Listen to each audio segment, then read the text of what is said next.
Seguimos en Informe Semanal.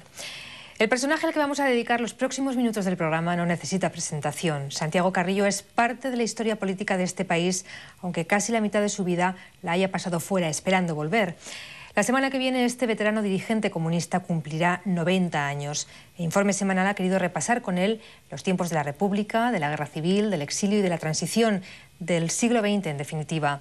Es una larga entrevista cuajada de recuerdos y reflexiones con la lucidez que le ha acompañado toda su vida.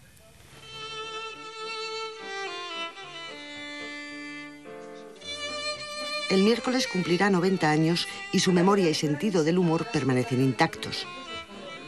Acaba de superar una neumonía que le ha arrebatado algunos kilos, pero no las ganas de vivir. Ahora ha retomado su vieja profesión, el periodismo, desde la perspectiva de su coherencia política. Creo que he defendido siempre las libertades democráticas y creo que he sido siempre partidario de cambiar el sistema económico y social que hoy existe.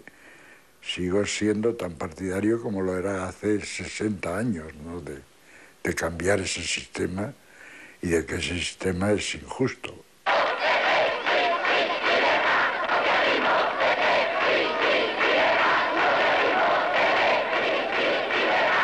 Hace 28 años que regresó a España de un largo exilio de 40 y volvió para lo que mejor sabía hacer: dirigir al Partido Comunista en su transición de la clandestinidad a la vida política en democracia.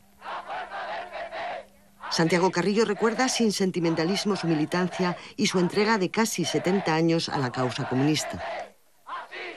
Eso llenaba la vida de una persona como yo, por ejemplo, pues que a los 5 años ya iba con mi padre a las manifestaciones obreras, en Avilés, en Gijón, que a los 8 años pues iba con mi padre a las asambleas del sindicato metalúrgico, que ha nacido y ha vivido en un medio en el cual desde muy joven yo he visto que mi padre, por ser un militante sindical y político, pues era detenido con frecuencia y enviado a prisión. Es decir, yo he nacido en medio de una batalla ya. Nació en Gijón el 19 de enero de 1915, hijo de un dirigente obrero que emigró a Madrid con su familia en busca de una vida mejor. Santiago Carrillo debe su formación al ejemplo político de su padre y a la educación que recibió en una escuela de la Institución Libre de Enseñanza, el Grupo Escolar Cervantes. Yo suelo decir, y creo que además es verdad, que yo fui al mejor colegio que existía en esos años en España y que dirigía don Ángel Llorca, y que los métodos pedagógicos de Llorca y de los profesores de aquella escuela nos enseñaron a pensar, a tener criterio, a tener sentido de la responsabilidad por nuestros actos. Yo cuando era niño, cuando tenía 10, 12 años, tenía la ilusión de llegar a ser ingeniero, ¿no? Y me hubiera gustado poder hacer el bachillerato y para ser ingeniero y construir puentes y canales y caminos y tal. Cuando vi que no era posible eso, pues mi deseo se orientó hacia el periodismo. A los 14 años abandonó la escuela y empezó a trabajar en el periódico El Socialista, y muy pronto decidió su militancia en la izquierda, en la que destacó enseguida por su capacidad de liderazgo.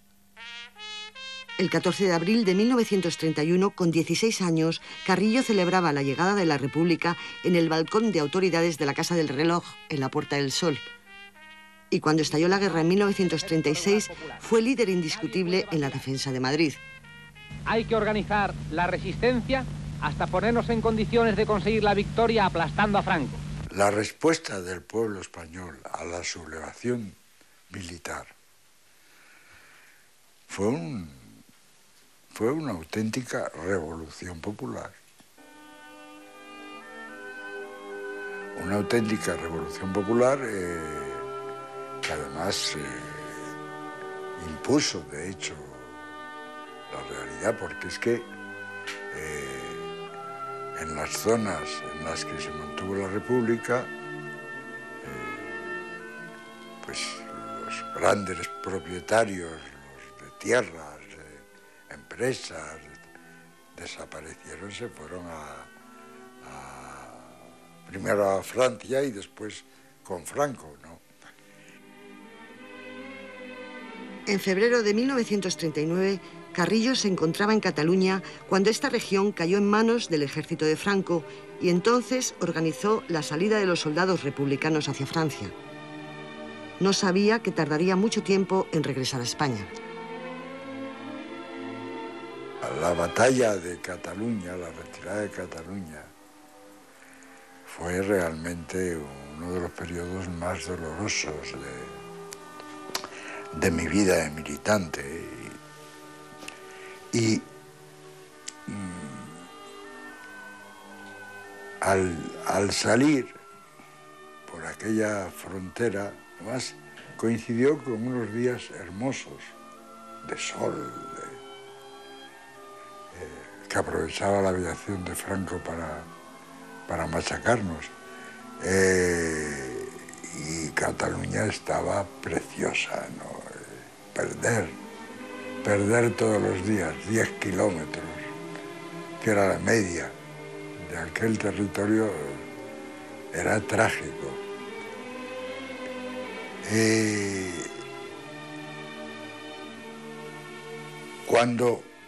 Cuando cruzamos la frontera,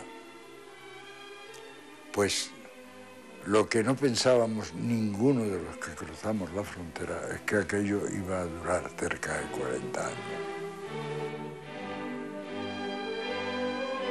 El 6 de marzo de 1939, el general Segismundo Casado lideró el golpe de Estado contra el gobierno y organizó la rendición de sus tropas ante el ejército franquista. La guerra había terminado y el padre de Carrillo había colaborado en la derrota de la República.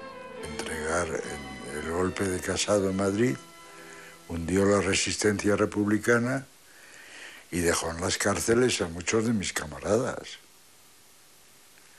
Y eso era una traición. Eso era una traición. Y que mi padre hubiera participado en eso, a mí me dolía más que la pérdida de la guerra.